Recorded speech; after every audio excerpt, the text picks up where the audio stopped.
3, 2, 1. And I'm Bullwinkle the Moose. And we're both from Frostbite Falls, Minnesota. Érase una vez, las mañanas de los sábados tenían un tipo diferente de caos. Una ardilla voladora, un alce con mala puntería y villanos que sonaban como caricaturas de la Guerra Fría. No lo sabíamos, pero detrás de esos chistes cursis y finales de suspenso estaba uno de los programas más extraños, inteligentes y rebeldes de todos los tiempos. Estos son 30 de los datos más extraños sobre Rocky y Bullwinkle de los que nadie habla. Quédate hasta el final. El último lo cambia todo. Dato 1. El programa casi no sale al aire. Oye, Rocky, mira cómo saco un conejo de mi sombrero. ¿Recuerdas esa frase? Y ahora, oye, Rocky, mira cómo saco un conejo de mi sombrero. Sábados por la mañana, serial, estática en la televisión. Aquí está el giro. Ese alce casi nunca salió al aire. En 1959, ejecutivos de NBC vieron a Rocky y sus amigos y dijeron, demasiado raros, inteligentes y habladores para niños. El humor era seco, político, consciente de sí mismo, adelantado a su tiempo. Pero un héroe inesperado lo salvó.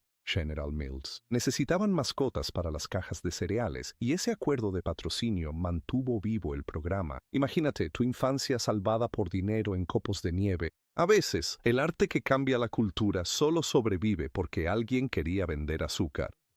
2 tazas de harina, una cucharadita de sal. ¿Estás anotando todo esto? Y tal vez eso sea poético, porque Rocky y Bullwinkle demostraron que el humor inteligente podía colarse bajo la sonrisa de una caricatura.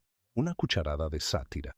A la vez. Dato 2. La Guerra Fría en una caricatura. Alce y Remolino deben morir. Esas palabras, gritadas con el fuerte acento de Natasha, mata al alce. O, ¿por qué es peor? Nos sonaban a pura tontería cuando éramos niños, pero detrás de ellas había una sátira de la Guerra Fría afilada como una navaja. Rocky y Bullwinkle no era solo una caricatura, era una caricatura política en movimiento. Boris y Natasha no eran villanos al azar, eran el subconsciente estadounidense, parodiando la paranoia, el espionaje y el absurdo de la propaganda. Jay Ward, creador del programa, introdujo la subversión en el humor. De niño, pensaba que el alce era tonto y la ardilla linda. De adulta, entendí que nos enseñaban a reírnos del miedo. Por eso los chistes siguen siendo efectivos. No tienen fecha, están decodificados. En medio de la ansiedad atómica, 2 animales parlantes enseñaron a Estados Unidos cómo burlarse de su propia histeria. Esto no es solo divertido, eso es valiente. Hecho 3. Animado en Ciudad de México, ¿alguna vez te preguntaste por qué la animación se veía rara? Los ojos parpadeando, los contornos temblorosos, las bocas que no coincidían con las palabras. Resulta que Rocky y Bullwinkle fue animado casi en su totalidad en Ciudad de México, en un pequeño estudio llamado Gamma Productions. Presupuestos ajustados, plazos cortos, caos constante. Pero esa rareza. Me olvidé por un momento. Pero sí lo hago, y voy a seguirlo directo hasta Bullwinkle. Esos cuadros perdidos y cortes imperfectos se volvieron parte de su encanto. Se sentía hecho en casa, crudo, vivo. De niño no veía errores de bajo presupuesto. Veía movimiento, personalidad, pulso. Curioso cómo defectos antes burlados ahora se sienten cálidos, nostálgicos, como un rayón en película antigua. La perfección envejece rápido, la imperfección perdura y esa animación temblorosa encajaba con el espíritu del alce, torpe, optimista, esforzándose y ganándose el corazón de todos. Quizás esa sea la magia de las mañanas de sábado, incluso los errores eran entrañables. Dato 4. El narrador que rompía las reglas. Mientras tanto, de vuelta en Frostbite Falls, te separé del mundo y aún así me engañaste solo por eso. La voz era tranquila, divertida y siempre iba un paso adelante del chiste. Ese era William Conrad, el narrador, quien se convirtió en un personaje más. No solo te describía la acción, se burlaba de ella, rompiendo la cuarta pared, burlándose de los guionistas, discutiendo con la trama. Antes de que Deadpool le guiñara el ojo al público, Rocky y Bullwinkle ya lo hacían en la televisión en blanco y negro. Esa autoconciencia sarcástica hacía reír a los niños y sonreír a los adultos. Recuerdo que sentía que estaba dentro del chiste, como si el programa confiara en mi inteligencia. Era sátira disfrazada de tontería, comedia que fingía ser caos. La voz de Conrad convertía la narración en un comentario, y probablemente, Los buscadores fueron dos hombres luna.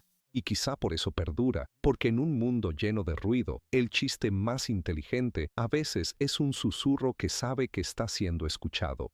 Hecho 5. Censura política real. Lo creas o no, Rocky y Bullwinkle una vez fueron censurados por Estados Unidos. Gobierno.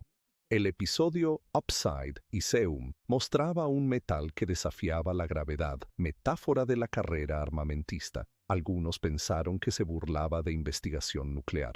Los ejecutivos de la cadena entraron en pánico, y ciertas estaciones se negaron a emitirlo. Piensa en eso. Una caricatura para niños retirada por ser demasiado política.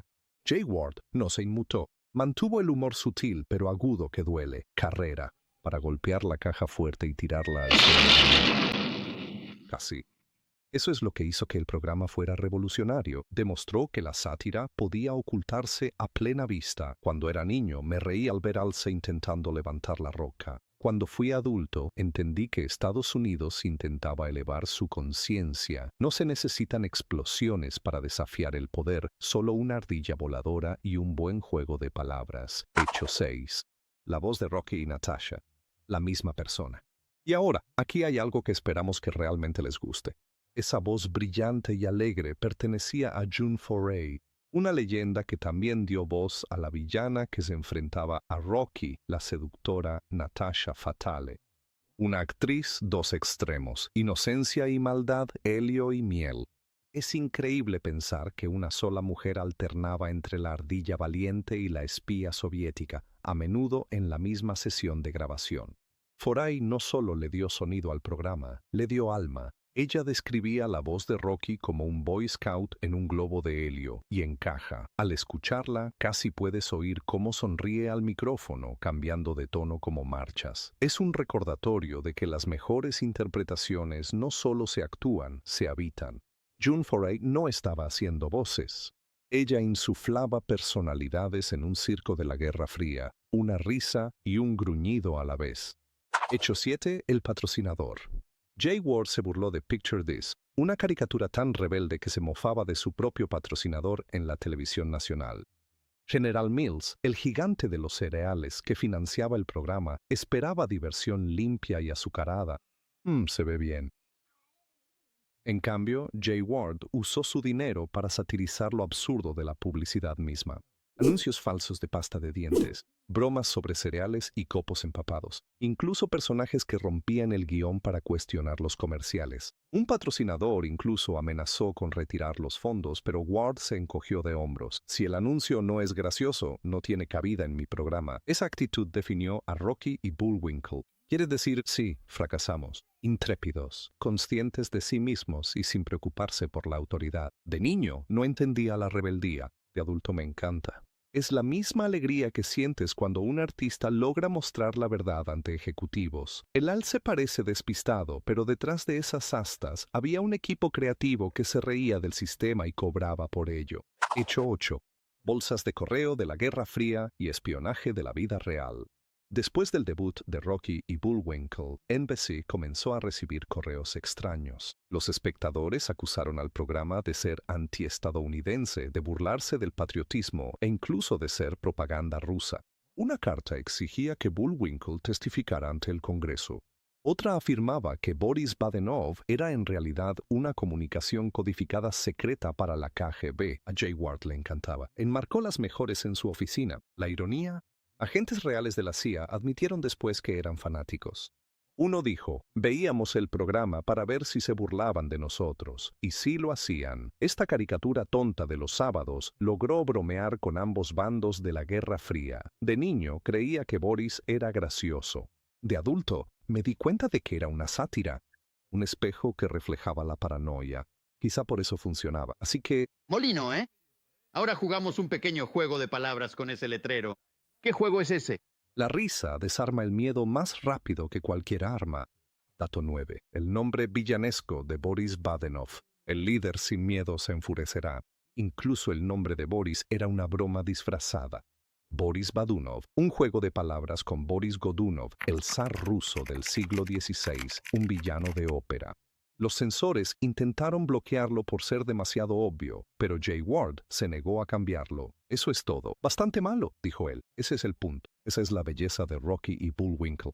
Todo era una broma con varias capas. Teatro político convertido en humor de patio de recreo. Recuerdo escuchar a Bardinov cuando era niño y reírme sin saber por qué. Ahora lo entiendo. Ward no se estaba burlando de Rusia, se estaba burlando del miedo mismo. Un juego de palabras tan tonto que desarmó la propaganda es el ejemplo perfecto de subversión a través de la risa. En un mundo obsesionado con la seriedad, el alce y la ardilla demostraron que ser lo suficientemente malo en realidad era brillante, hecho 10. La canción temática que no era para ellos.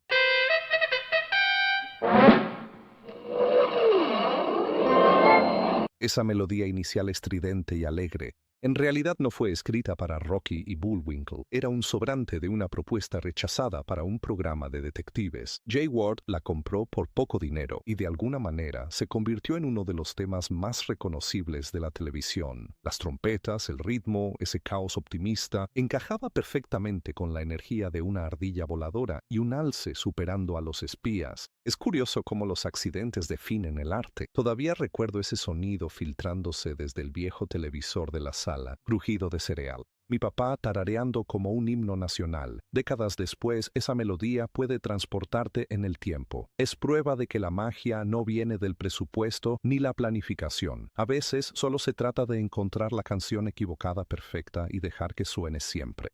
Dato 11. La primera caricatura meta de la historia. Sintoniza la próxima vez. Lo mismo que acabamos de hacer. Eso no era sarcasmo. Fue una revolución. Rocky y Bullwinkle rompieron las reglas de la televisión mucho antes de que alguien lo llamara meta. Los personajes sabían que estaban en un programa, el narrador discutía con ellos y los chistes se burlaban de la televisión misma. Antes de Los Simpson o Padre de Familia, antes de que Deadpool guiñara a la cámara, una ardilla voladora ya lo estaba haciendo. Hola, qué gusto verte. ¿Con quién hablas, Bullwinkle? Verlo ahora resulta inquietante, un humor tan autoconsciente. Predijo la era de Internet. De niño, solo me parecía gracioso que le respondieran al narrador. De adulto, me di cuenta de que era una clase magistral de alfabetización mediática. Rocky y Bullwinkle no solo contaban historias, nos enseñaban a ver a través de ellas, riéndose de lo absurdo de la propia pantalla. El alce no era tonto, antes era posmoderno, era genial. Hecho 12. Jay Ward intentó comprar Disneyland. Esto no lo puedes inventar. A principios de los años 60, Jay Ward intentó comprar Disneyland. Le ofreció a Walt Disney una oferta seria. Todo en esta pequeña tarjeta. ¡Uy! Dinero real para todo el parque. Cuando Walt se negó, Ward respondió de la única manera que sabía. Envió a un hombre disfrazado de alce a la entrada principal de Disneyland, llevando una corona y sosteniendo un cartel que decía Rey de Disneyland. La seguridad lo escoltó fuera en cuestión de minutos, pero la broma encajaba perfectamente con Ward. Vivía en el límite entre la broma y el arte, constantemente pinchando al imperio del entretenimiento que se tomaba demasiado en serio a sí mismo. Me gusta pensar que ese momento resumió a Rocky y Bullwinkle, un alce irrumpiendo en las puertas del establecimiento, sonriendo todo el camino. A veces, la rebelión no necesita una revolución, solo un disfraz, una broma y el coraje de presentarse. Hecho 13. Una mujer detrás de la ardilla. Incursión de junio. Una vez más, la mujer detrás de todo. La alegría de Rocky, la amenaza de Natasha, el ingenio de la abuela, todos con una sola voz. Grabó durante 8 décadas, pero la mayoría de la gente nunca conoció su nombre. Cuando se le preguntó cómo creó el sonido de Rocky, dijo, simplemente intenté sonar optimista. Eso es lo que transmitía. Una voz que hacía que incluso los cínicos creyeran en la esperanza. Al escucharla, hay algo sagrado en ella. Calidez, tono, honestidad. Foray dijo que veía a Rocky como el corazón de América. Valiente, educado y un poco exasperado. Bueno, quizá por eso el programa sigue resonando. No se trataba de payasadas, se trataba de resiliencia. Una ardilla voladora, con la voz de una mujer de 40 años, enseñó a toda una generación que el coraje no siempre ruge, a veces chirría. Hecho 14. El experimento de acción real perdido. En 1985, la NBC intentó algo salvaje, un piloto de acción real, rocoso y Bullwinkle. Gente real, accesorios reales. Animales falsos. Fue extraño. La audiencia de la prueba lo odió tanto. Las imágenes quedaron enterradas durante décadas. Todavía puedes encontrar clips granulados en Internet. Parece un delirio febril entre Saturday Night Live y un show de marionetas local, pero aquí está la parte fascinante. Lo intentaron porque la nostalgia ya era fuerte. La cadena quería atrapar la magia de nuevo. No funcionó porque la magia no estaba en los disfraces. Estaba en las voces, el ritmo, las imperfecciones. Ver ese piloto hoy se siente como ver el fantasma de algo que nunca debió haber sido.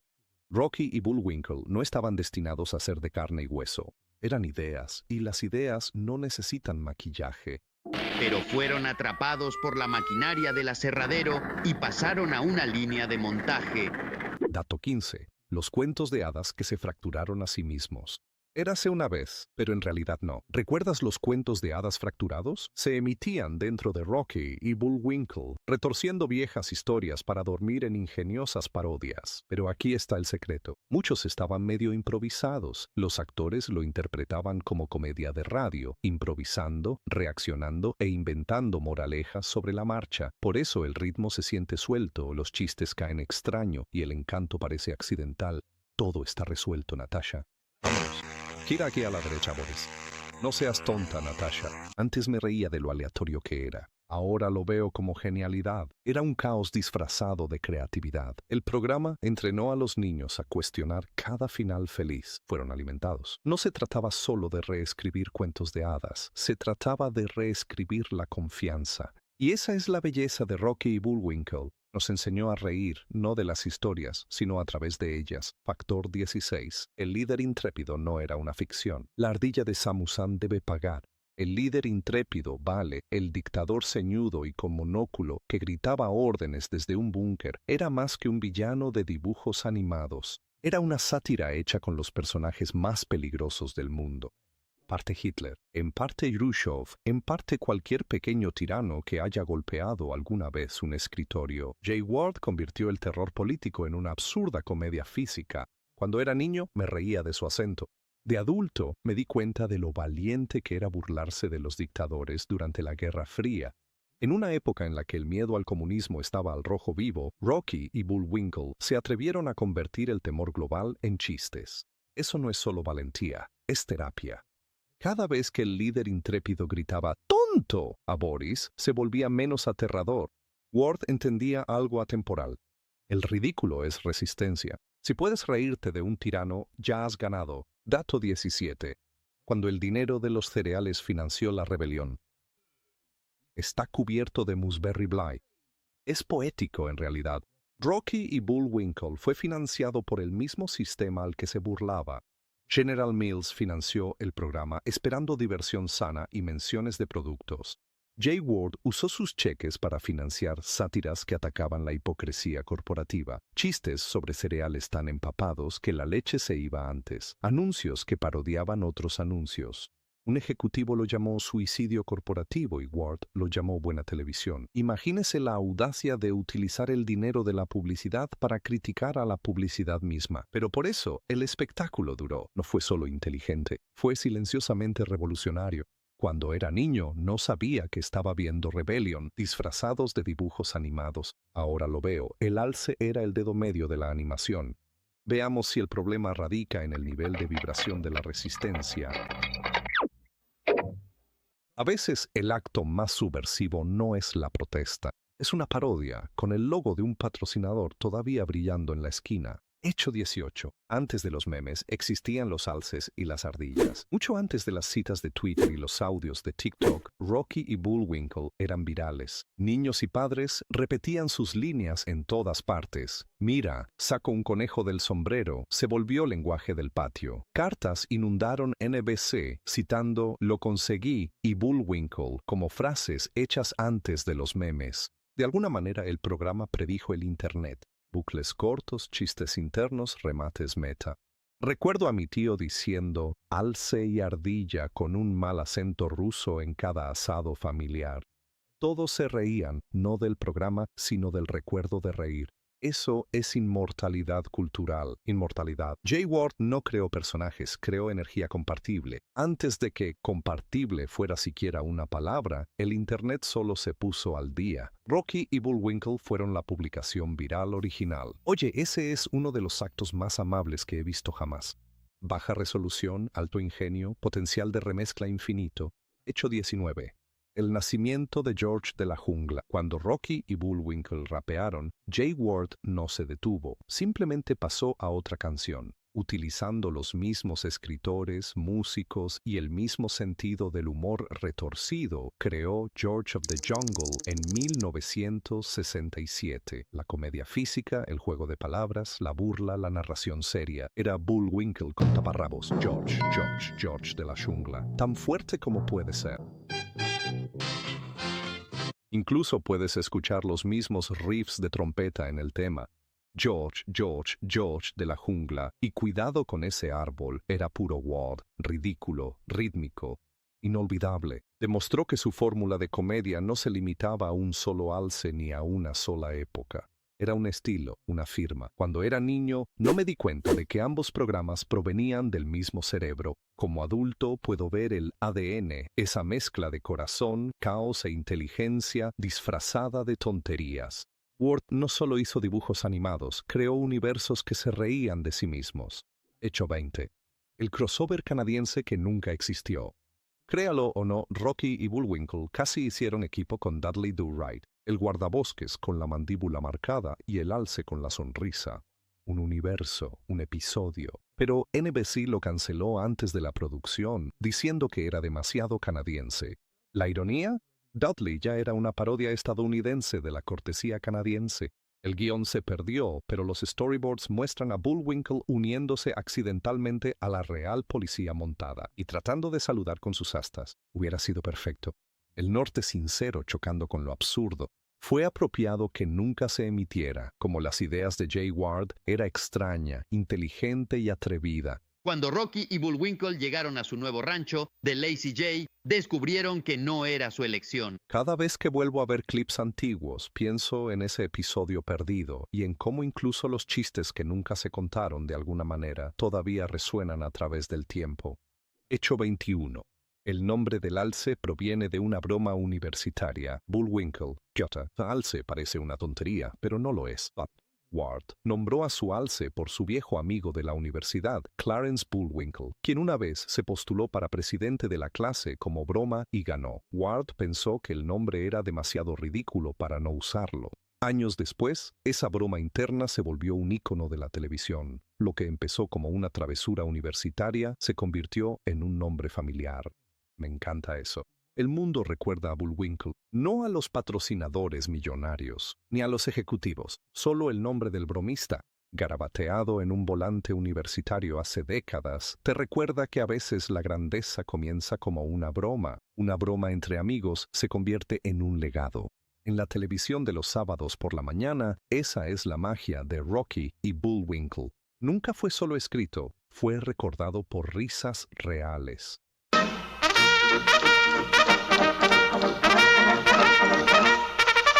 Hecho 22. Jay Ward perdió a sus propios personajes.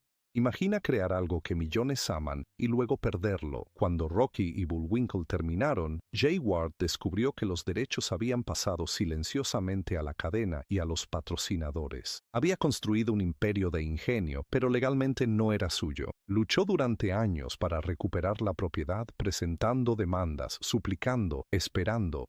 Falleció antes de que se resolviera. Solo décadas después su hija, Tiffany Ward, finalmente recuperó los derechos. Dijo que se sentía como llevar la risa de su padre a casa. Esa es la tragedia y el triunfo del alce y la ardilla. Su creador nunca dejó de creer en ellos. Viendo el programa ahora, me parece diferente. Cada juego de palabras, cada escena, parece la lucha de un hombre por la libertad creativa, disfrazada de caricatura. Bullwinkle siempre fue engañado, pero nunca se dio por vencido. Jay Ward tampoco lo hizo. Hecho 23. La película del 2000 que casi sepultó a la leyenda Fearless Leader regresa. Robert De Niro, Jason Alexander y René Russo, la película de Rocky y Bullwinkle del año 2000, tenía todos los nombres pero nada de alma. Los críticos la llamaron nostalgia sin latido. Nunca ha habido una manera de...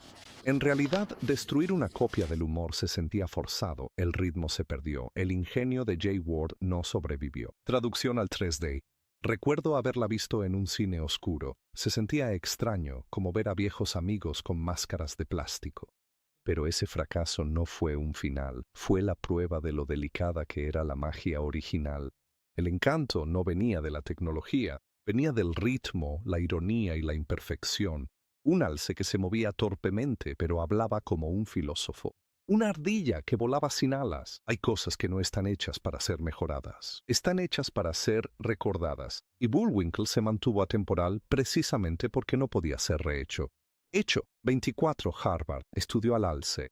A finales de los años 60, profesores de Harvard y Stanford empezaron a usar episodios de Rocky y Bullwinkle en clases sobre propaganda y alfabetización mediática.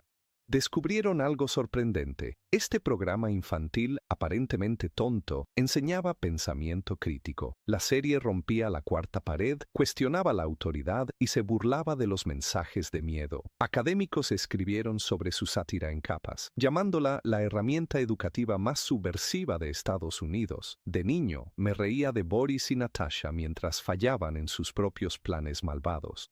Como adulto, veo la lección. El poder es frágil cuando te burlas de él. Jay Ward no solo hizo reír a los niños, sino que los hizo escépticos. Eso no es diversión.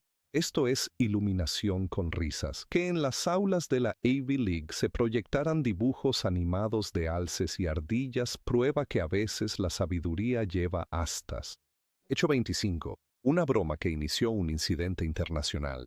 Puede parecer absurdo, pero un chiste sobre rocas y torbellinos desencadenó una queja diplomática. En un episodio de 1961, una frase al pasar mencionó el colapso del oleoducto transcanadiense. El gobierno canadiense no se rió. Presentaron una protesta formal ante la NBC por burlarse de la industria nacional. ¿Hola? ¿Qué? Jay Ward respondió perfectamente. Le envió por correo a Ottawa un alce de peluche y una nota escrita a mano que decía: lo siento, Esa mezcla de ingenio y calidez lo definía. Podía resolver una disputa internacional con un juego de palabras y un juguete de peluche. Recuerdo haber escuchado esa historia años después y haber sonreído, porque eso es exactamente lo que habría hecho Bullwinkle. El mundo se toma demasiado en serio. El alce nunca lo hizo, y tal vez por eso, décadas después, su risa todavía cruza todas las fronteras, todavía suaviza cada chiste. Todavía nos recuerda que el humor es diplomacia bien hecha. Hecho 26. Los espías que amaban el espectáculo. Parece ficción, pero es verdad. Los verdaderos agentes de la CIA eran fanáticos. Durante entrevistas años después, algunos exoficiales de inteligencia admitieron que veían a Rocky y Bullwinkle religiosamente. Dijeron que era el único programa que lograba hacer del espionaje algo ridículo. Uno incluso bromeó: aprendimos más sobre la percepción pública gracias a Boris Bardinov que gracias al KGB. Piénsalo. Una caricatura del sábado por la mañana que enseña discretamente a los espías sobre la ironía. Me encanta esa imagen. Tú allá arriba, suelta esa roca. Hombres de traje, con maletines en la mano, riéndose de un alce que siempre tropieza con sus propios planes. Eso demuestra que el humor cruza cualquier frontera, incluso las que se trazan en secreto. Rocky y Bullwinkle no solo se burlaban de los espías, también les recordaban que ellos eran humanos. En un mundo de secretos, la risa era la única verdad que quedaba sin clasificar. Hecho 27.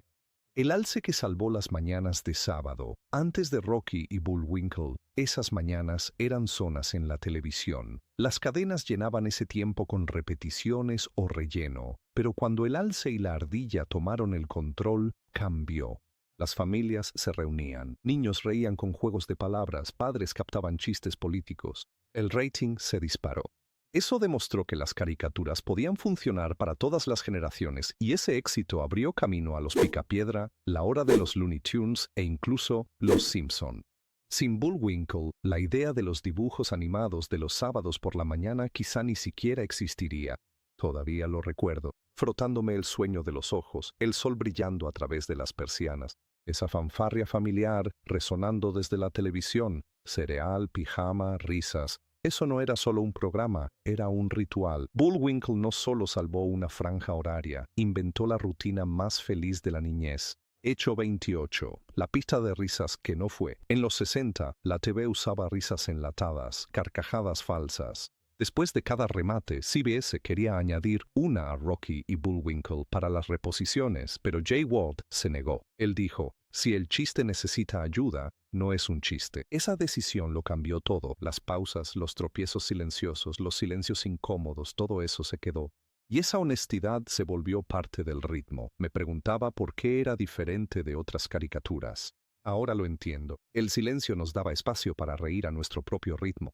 Confiaba en la audiencia. Eso es raro, incluso hoy en día. La mayoría de los programas persiguen el ruido. Ward creía en el sonido de pensar. Es curioso. Un alce de caricatura nos enseñó que la verdadera comedia no viene de señales, sino de la conexión, y eso es algo que ninguna pista de risas puede fingir. Hecho 29. Cada título era 2 bromas en una. ¿Alguna vez notaste que cada episodio tenía 2 títulos? El alce atrapa al ganso o al pájaro que sabía demasiado. Cada uno era un doble golpe, un título real y una parodia de alguna vieja aventura, serial o película de espías. Era el juego secreto de Ward con la audiencia.